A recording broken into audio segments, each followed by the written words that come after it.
Welcome to another in-depth flute review while we take a closer look at one of the flutes from my collection.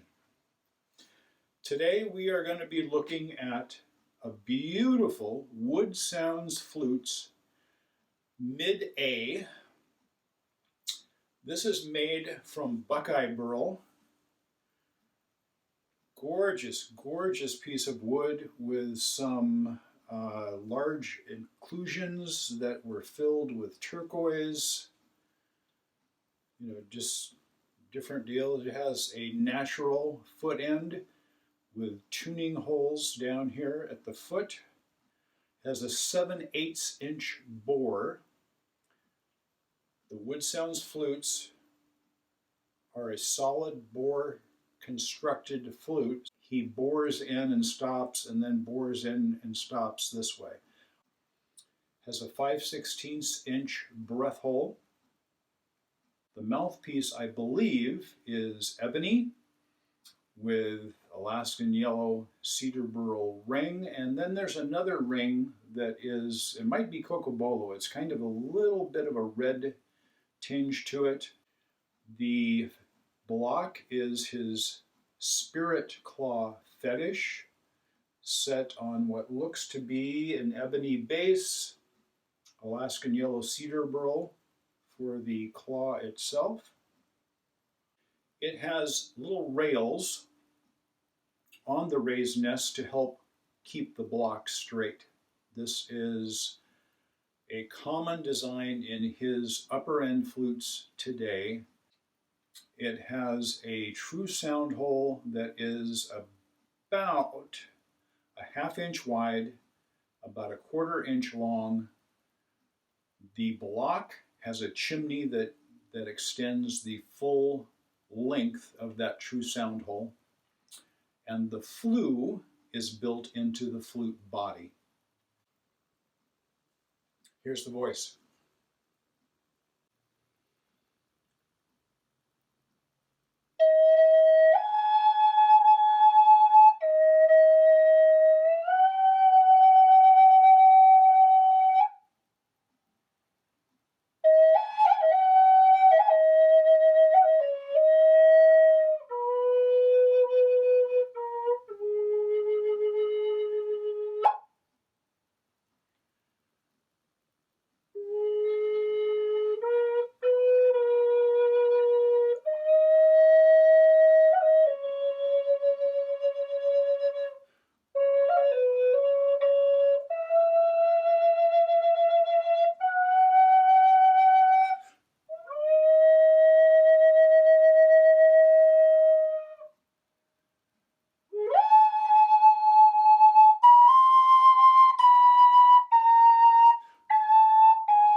This is my third Woodsounds flute in A.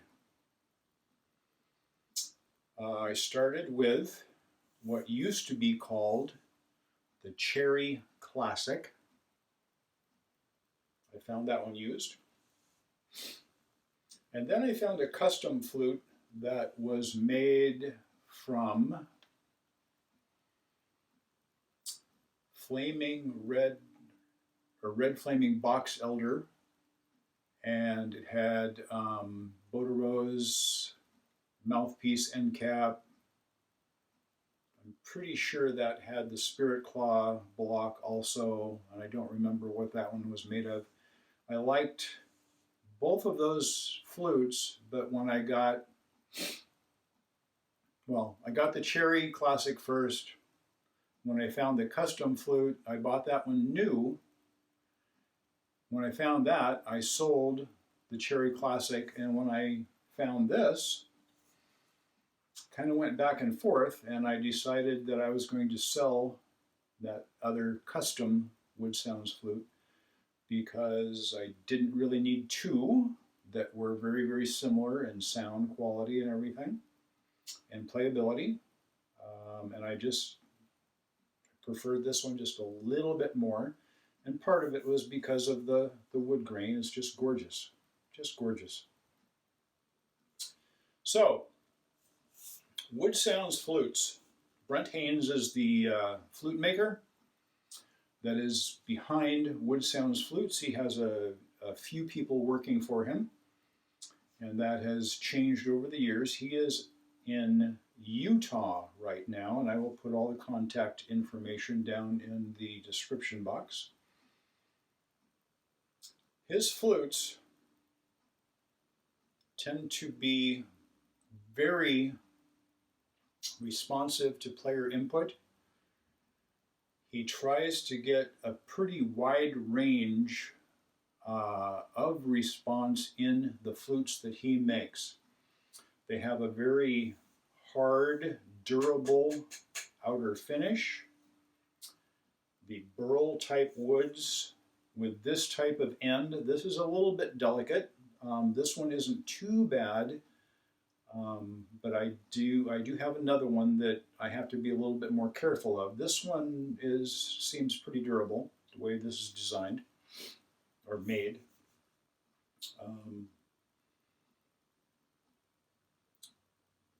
Burl flutes in general, because the grain is going all over the place, are a little bit more delicate than some other hardwood type flutes. So like this one, for example, looks like it has a crack that goes through the bottom of that third hole down finger hole that was probably repaired and sealed during construction when he made this. But those burls, in fact, there's another one right here, looks like also. So upper hole also, and the middle hole. So because of that, these burled flutes can be a little bit more delicate, something to be aware of. Even some like my cedar classic. This one has a couple of cracks that were filled with turquoise inlay, but I feel that is an extremely durable flute in the way that it is made and designed. The wall thickness on this is kind of hard to measure. I'm going to say it is slightly under a quarter inch. I'm going to say like 3/16 probably as a ballpark on that. And finger hole spacing, they're not evenly spaced, but they are very normal, considering, I think, what I find to be the vast majority of flutes in my collection. Spacing down on the lower set of 3 finger holes is a little wider spaced than the upper set of 3. They're all very, very easy and comfortably reached. This being a mid-A, it has a little bit larger bore than some makers use. I do know of some makers going up to a full inch on a mid-A. 7/8 is I think probably one of the most common bore sizes. I do like I have a few flutes in the 3/4 inch bore size that have just a lovely voice. This is a little bolder, I would say. And so I grab my Woodsounds flutes when I'm going to play outdoors, sometimes without a microphone, because they have a voice that will carry. They're a little bit louder flute in most cases, but they do have the ability to kind of tame down, mellow out.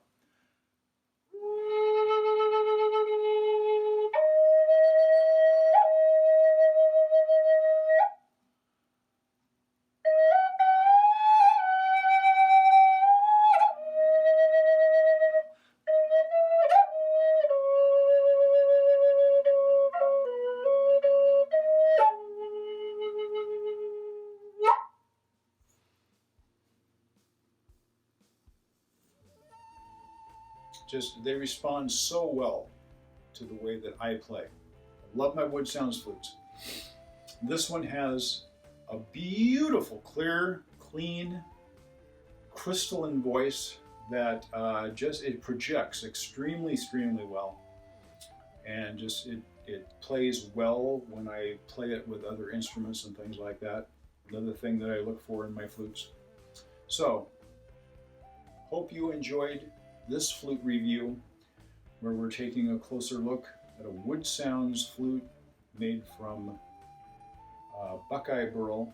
Just gorgeous workmanship, gorgeous voice that he has built into this flute. And please, if you haven't already, subscribe.